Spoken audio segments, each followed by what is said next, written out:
ఓం గంగణపతయ నమ. ఐం సరస్వత్యై నమ. శ్రీమాత్రే నమ. క్రీం క్రీం మహాకాళికాయ నమ. ద్రాం దత్తాత్రేయాయ నమ. ఓం నమ శివాయ శివాయ గురువే నమ. శ్రీరామ జయ రామ జయ జయ రామ రామాయ నమో నమ. ఓం నమో భగవతి మేధా దక్షిణామూర్తి మహ్యం మేధాంతరిజ్ఞం ప్రయచ్చస్వ. క్లీం కృష్ణాయ గోవిందాయ గోపీజనవల్లభాయ శ్రీకృష్ణ పరబ్రహ్మణే పరంజ్యోతిషే నమో నమో నమ. జయ గురు దత్తాత్రేయాయ నమ. శ్రీమాత్రే నమ. యూట్యూబ్ ప్రేక్షకులందరికీ కూడా నమస్కారం అండి. నేను పాలపర్తి గురునాథ శర్మ జ్యోతిషం వాస్తు సిద్ధాంతిని మీకంతా కూడా గోచారరీత్యా గ్రహాల యొక్క స్థితిగతి సంయోగం వాటి ప్రభావం అంతా కూడా విశ్లేషణ చేయడం జరుగుతుంది. ప్రధానంగా ఈ రోజున చెప్పబోయే టాపిక్ ఏంటంటే కంటెంట్ అంతా కూడా 2026 ఆంగ్ల సంవత్సర ఫలితాల్లో భాగంగా శని రాహు కేతు మరియు బృహస్పతి యొక్క ఫలితాలంతా కూడా మేషాది ద్వాదశ రాశుల వాళ్ళకి ఎటువంటి ప్రభావం చూపిస్తుంది. ప్రధానంగా ఈ యొక్క 3 గ్రహాల కన్నా అత్యంత శుభమైన ఫలితాలు బృహస్పతి అంతా కూడా ఇచ్చే పరిస్థితి అంతా కూడా కలుస్తుంది. ప్రధానంగా చూసుకుంటే గోచారరీత్యా బృహస్పతి అంతా కూడా రాజయోగ కారకుడిగా మారబోతున్నారు. బృహస్పతి అంతా కూడా అనుగ్రహం వల్ల ఉచ్చస్థానంలో బృహస్పతి మార్పు అంతా కూడా రాజయోగ కారణంగా మారుతుంది. గోచారరీత్యా మేషాది ద్వాదశ రాశుల వాళ్ళకి ప్రధానంగా చూసుకుంటే గోచారరీత్యా గ్రహస్థితి అంతా కూడా ఈ రకంగా ఉంది.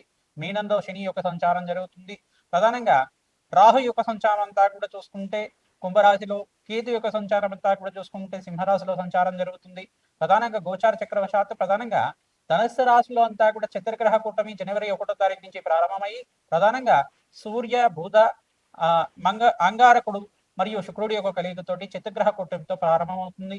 జనవరి 15వ తారీఖు రోజున మకర సంక్రాంతి వేరులో అంతా కూడా ప్రధానంగా మకర సంక్రమణం అంతా కూడా సూర్య భగవానుడు మకర రాశిలో అంతా కూడా సంచారం చేయడం మొదలు పెడతారు. ప్రధానంగా అక్కడంతా కూడా చూసుకుంటే జనవరి 15వ తారీఖు నుంచి ఈ యొక్క సూర్య మంగళ ఆదిత్య యోగం అంటే బుధాదిత్య యోగంలో ఈ యొక్క పంచగ్రహ కూటమి సంభవం అనేది జరుగుతుంది. ప్రధానంగా శుక్రుడు, బుధుడు, అంగారకుడు, సూర్య భగవానుడు మరియు చంద్ర భగవానుడు అంతా కూడా పంచగ్రహ కూటమిలో సంచారం జరుగుతుంది. మరియు ఫిబ్రవరి 23 తర్వాత ప్రధానంగా చూసుకుంటే ఈ యొక్క కుంభరాశిలో అంతా కూడా రాహుతో పాటు 5 గ్రహాలన్నీ కూడా ఈ 5 గ్రహాలన్నీ కూడా సంచారం జరుగుతుంది. ప్రధానంగా చూసుకుంటే షష్టగ్రహ కూటమి అంతా కూడా సంభవం జరుగుతుంది ఫిబ్రవరి 23 ఆ తారీఖులో అంతా కూడా 2026లో. ప్రధానంగా ఈ యొక్క చతుర్గ్రహ కూటమి, త్రిగ్రహ కూటమి, పంచగ్రహ కూటమి, షష్టగ్రహ కూటమి అంతా కూడా గోచారరీత్యా ఉండే గ్రహాల యొక్క సంయోగము వాటి భ్రమణం మేరకు మాత్రమే అంతా కూడా ప్రభావం చూపిస్తూ ఉంటాయి. మేషాది ద్వాదశ రాశి వాళ్ళకి ఈ విధంగా ఈ యొక్క ఎటువంటి ఆర్థికమైన ఇబ్బందులు, ఈ యొక్క ఆర్థికమైన కష్టాలు కానీ శ్రమతో కూడిన సంపాదన కానీ పెరగడానికి ఆస్కారం ఉంటుంది. ప్రథమార్థంలో జనవరి నుంచి ఏప్రిల్ 28వ తారీఖు దాకా, తర్వాత నుంచి ఏప్రిల్ 28వ తారీఖు తర్వాత సూర్య భగవానుడు అంతా కూడా ఉచ్చస్థానంలో మార్పు, బుధాదిత్య యోగంలో మార్పు, సూర్యమంగళ యోగంలో మార్పు అంతా కూడా అత్యంత శుభమైన ఫలితాలు ఇవ్వడానికి ఆస్కారం ఉంటుంది. మే 15వ తారీఖు తర్వాత నుంచి మీకు అంతా కూడా రాజయోగంగా చెప్పడం జరుగుతుంది. జూన్ 1వ తారీఖు నుంచి 14వ తారీఖు తర్వాత బృహస్పతి అంతా కూడా కర్కాటక రాశిలో ప్రవేశం చేస్తున్నారు. తద్వారా రాజయోగంగా మారుతుంది. ప్రధానంగా చూసుకుంటే మేషాది ద్వాదశ రాశుల వాళ్ళకి గ్రహస్థితి ఈ రకంగా ఉంది కావున మేషాది ద్వాదశ రాశుల వాళ్ళకి ఏ మాసంలో అంతా కూడా రాజయోగంగా ఉంటుంది. ఈ యొక్క గ్రహస్థితి దృష్టి కేంద్రం అంతా కూడా ఈ రకంగా ఉంటుంది. ప్రధానంగా శనీశ్వరుడు, రాహు, కేతు అంతా కూడా ఈ యొక్క వక్ర దృష్టి అంతా కూడా ఈ రకంగా ఉంటుంది. బృహస్పతి మార్పు అంతా కూడా రాజయోగ కారణంగా ఏ రకంగా ఏ రాశి వాళ్ళకి యోగకరంగా ఉంటుంది. వివాహాది శుభకార్యాలు జరగడానికి కానీ, రాజయోగ కారణం కానీ, ధనయోగాలు సిద్ధించడానికి కానీ, ధనధాన్యాది సమృద్ధి కలగడానికి కానీ రాజయోగ కారకుడిగా బృహస్పతి అనుగ్రహం వల్ల ఎటువంటి రాజయోగాలు, ధనయోగాలు, విపరీత రాజయోగాలు అంతా కూడా సిద్ధించడానికి ఆస్కారం ఉంటుంది. అత్యంత శుభమైన ఫలితాలు ఇవ్వడానికి ఆస్కారం ఉంటుంది. నవగ్రహాల యొక్క అనుగ్రహం మేరకే మానవ జీవిత విధానం అంతా కూడా ఉంటుంది కావున ప్రధానంగా నవగ్రహాల అనుగ్రహం కోసం అంతా కూడా ప్రతినిత్యం కూడా నవగ్రహారాధన చేయడం శ్రేష్టమైన ఫలితాలు పొందుతూ ఉంటారు. ప్రధానంగా చూసుకుంటే ఈ యొక్క గ్రహస్థితి ఈ రకంగా ఉంది కావున గోచారరీత్యా గ్రహాల యొక్క సంయోగము వాటి ప్రభావం అంతా కూడా సంపూర్ణంగా విశ్లేషణ చేసి మీకంతా కూడా 2026లో రాజయోగం వచ్చే విధంగా మీకంతా కూడా పరిష్కారం చెప్పడం జరుగుతుంది. ప్రతినిత్యం కూడా మేషాది ద్వాదశ రాశి వాళ్ళు ఈ యొక్క నవగ్రహ ఆరాధన చేసుకోవడం ప్రధానంగా మీకు చెప్పబడే సూచనప్రాయంగా అంతా కూడా చెప్పడం జరుగుతుంది. నవగ్రహ ఆరాధనలో భాగంగా మీరు ప్రతినిత్యం కూడా నవగ్రహ దేవతలకంతా కూడా ప్రదక్షిణాలు ఆచరించండి. ఆవునితో దీపారాధన చేయండి. బెల్లం నివేదన చేసి ఆ యొక్క చీమలకి ఆహారం వచ్చే విధంగా రావి చెట్టు, వేప చెట్టు ఉండే ప్రాంతంలో అంతా కూడా సమర్పించడం వల్ల రాజయోగం సిద్ధిస్తుంది. గోమాత సేవ చేసుకున్న వాళ్ళకి అత్యంత శుభమైన ఫలితాలు పొందడానికి ఆస్కారం ఉంటుంది. ప్రధానంగా ఆదిత్యాది నవగ్రహ స్తోత్రాన్ని ప్రతినిత్యం కూడా చదువుకోవడం 3 సార్లు కానీ 11 సార్లు కానీ వినడం కానీ చదవడం కానీ చేయడం వల్ల నవగ్రహ దోష నివారణ కలిగి మీకంతా కూడా రాజయోగం సిద్ధి రావడానికి ఆస్కారం ఉంటుంది. ఈ యొక్క రాహుకేతు వక్రగతి సంచారం కూడా ఏప్రిల్ 14వ తారీఖు తర్వాత నుంచి జరుగుతూ ఉంటుంది. తద్వారా మీకంతా కూడా సంపూర్ణ విశ్లేషణ అంతా కూడా చేస్తూ ఉంటాం. తద్వారా మీకు పరిష్కారం అందుతుంది. వీడియో అంతా కూడా చూడండి, మీకంతా కూడా షేర్ చేయండి, సబ్స్క్రైబ్ చేయండి. తద్వారా రాజయోగం సిద్ధి రావడానికి ఆస్కారం ఉంటుంది. సంపూర్ణమైన పరిష్కారం అంతా కూడా అందుతుంది. ప్రధానంగా జాతకరీత్యా ఉన్న పరిహారం అంతా కూడా చెప్తూ ఉంటాం. ఈ యొక్క గోచారీత్యా గ్రహాల యొక్క సంయోగము, వాటి ప్రభావం అంతా కూడా, దృష్టి కేంద్రం అంతా కూడా ఈ రకంగా ఉంది, ఏ రాశి వాళ్ళకి ఏ రకంగా ఉంటుంది అనేది విశ్లేషణ చేయడం జరుగుతుంది. కన్యారాశి జాతకులకి 2026 ఆంగ్ల సంవత్సర ఫలితాల్లో భాగంగా సంపూర్ణమైన విశ్లేషణ చేయడం జరుగుతుంది. ప్రధానంగా శనీశ్వరుడు, రాహు మరియు బృహస్పతి సంచారం మేరకి ఎటువంటి ప్రభావం అంతా కూడా కన్యారాశి మీద పడుతుంది.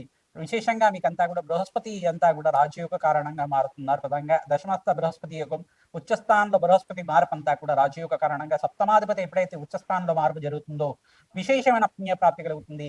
ధన ధాన్యాది సమృద్ధి కలుగుతుంది. విశేషమైన ధన ప్రవాహం తోటి మీకంతా కూడా విపరీత రాజయోగం సిద్ధి రావడానికి ఆస్కారం ఉంటుంది. ప్రధానమైన దోషం ఏంటిదంటే ఇక్కడ సప్తమ స్థానంలో శనీశ్వరుడు యొక్క దృష్టి అంతా కూడా రాశి మీద పడుతుంది. ప్రధానంగా ఇదొకటి దోషమే కాకుండా రాహు సంచారం కూడా కొంచెం వక్రగతి సంచారంలో కూడా మిశ్రమైన ఫలితాలు పొందడానికి ఆస్కారం ఉంటుంది. విశేషంగా మీరంతా కూడా నవగ్రహారాధన చేసుకోవడం శ్రేష్టమైన ఫలితాలుగా చెప్పడం జరుగుతుంది. విశేషంగా కాలభైరవ స్వామి ఆరాధన, ప్రధానంగా మీకంతా కూడా ఈ యొక్క మాతంగేశ్వరి దేవి ఆరాధన అంతా కూడా శ్రేష్టమైన ఫలితాలు పొందడానికి ఆస్కారం ఉంటుంది. రాధశ్యామల యజ్ఞాతికృతులు ఆచరించుకోవడం వల్ల జాతకరీత్యా ఉన్న సర్వ ప్రతిబంధకాలంతా కూడా తీరి అష్టైశ్వర ప్రాప్తి కలగడానికి ఆస్కారం ఉంటుంది. శ్రీ సూక్త పారణం ఆచరించాలి. ప్రధానంగా వేద బ్రాహ్మణంతో ప్రధానంగా ఎవరి జాతకరీత్యా అయితే కనుక కొంచెం ఆర్థికంగా ఇబ్బందులతో పడుతున్నారు, మీకంతా కూడా ధన ఆదాయం పెరగాలి, ఉద్యోగంలో మార్పు జరగాలి, ఉద్యోగంలో ప్రమోషన్స్ రావాలన్నా జాతకరీత్యా ఉన్న దోషాలకంతా కూడా పరిష్కారం ఆచరించాలి. తద్వారా మీకంతా కూడా రాజయోగం సిద్ధిస్తుంది. విశేషమైన పుణ్యప్రాప్తి కలుగుతుంది. జనవరి 15వ తారీఖు నుంచి ఏప్రిల్ 25వ తారీఖు దాకా విశ్రమైన ఫలితాలు చూస్తూ ఉంటారు. మే 15వ తారీఖు నుంచి ఆగస్టు 28వ తారీఖు దాకా విపరీత రాజయోగాన్ని చూస్తూ ఉంటారు. ఈ సంవత్సరం అంతా కూడా ప్రథమార్థంలో కన్నా ద్వితీయార్థంలో అంతా కూడా రాజయోగ కారణంగా మారుతుంది. ప్రధానంగా ఏప్రిల్ 15వ తారీఖు నుంచి ఇక్కడ రాహు కేతు అంతా కూడా వక్రగతి సంచారం అంతా కూడా జరుగుతుంది కావున స్వల్పంగా మిశ్రమైన ఫలితాలు ఉంటాయి. అందుకని చెప్పేసి మళ్ళీ మే 15వ తారీఖు తర్వాత సూర్యభగనుడు ఉచ్చస్థానంలో మార్పు జరుగుతుంది. మేషరాశిలో ప్రవేశం చేసిన తర్వాత విపరీత రాజయోగము, బుధాదిత్య యోగంలో మీకంతా కూడా మంచి పదవులు లభించడానికి ఆస్కారం ఉంటుంది. అష్టైశ్వర ప్రాప్తి కలుగుతుంది. ఐటీ రంగంలో వాళ్ళకి మంచి ఫలితాలు పొందుతూ ఉంటారు. ధన ధాన్యాది సమృద్ధి కలుగుతుంది. ధన కటాక్షం కలుగుతుంది. మహాలక్ష్మి అనుగ్రహం కలుగుతుంది. విశేషంగా ఈ యొక్క కన్స్ట్రక్షన్ ఫీల్డ్ వాళ్ళకి మరియు రియల్ ఎస్టేట్ రంగంలో వాళ్ళకు కూడా మంచి ఫలితాలు పొందడానికి ఆస్కారం ఉంటుంది. విశేషంగా మీకంతా కూడా అష్టైశ్వర ప్రాప్తి కలగడానికి ఆస్కారం ఉంటుంది. లక్ష్మీ కుబేర శాంతి సమాధి కార్యక్రమాలు ఆచరించాలి. ప్రధానంగా సినీ రంగంలో వాళ్ళకు కూడా ప్రధానంగా వారాహిదేవి ఆరాధన, లక్ష్మీనారాయణ స్వామి ఆరాధన విశేషమైన పుణ్యప్రాప్తి కలుగుతుంది. ప్రధానంగా శ్రీ సూక్త పారాయణం ఆచరించి ప్రధానంగా రాజశ్యామల యజ్ఞాధికరతలు ఆచరించుకోవడం వల్ల అష్టైశ్వర ప్రాప్తి కలుగుతుంది. విశేషంగా అన్ని వృత్తుల్లో వాళ్ళకు కూడా ఉద్యోగంలో మార్పు జరగాలన్నా, వ్యాపారంలో అభివృద్ధి కలగాలన్నా ప్రతినిత్యం కూడా సంవత్సరానికి 3 సార్లు దాకా ఈ యొక్క ప్రతి 3 నెలలకు ఒకసారి ఈ యొక్క లక్ష్మీ కుబేర శాంతి హోమాది కార్యక్రమాలు ఈ వ్యాపార స్థలంలో కానీ, ఉద్యోగ స్థలంలో కానీ ఆచరించడం, గృహంలో కానీ, దేవాలయ ప్రాంగణంలో కానీ ఆచరించడం వల్ల ఆకస్మికంగా ధనయోగం కలగడానికి ఆస్కారం ఉంటుంది. ఆర్థిక కష్టాల నుంచి బయటపడడానికి ఆస్కారం ఉంటుంది. శ్రీమాత్రే నమః.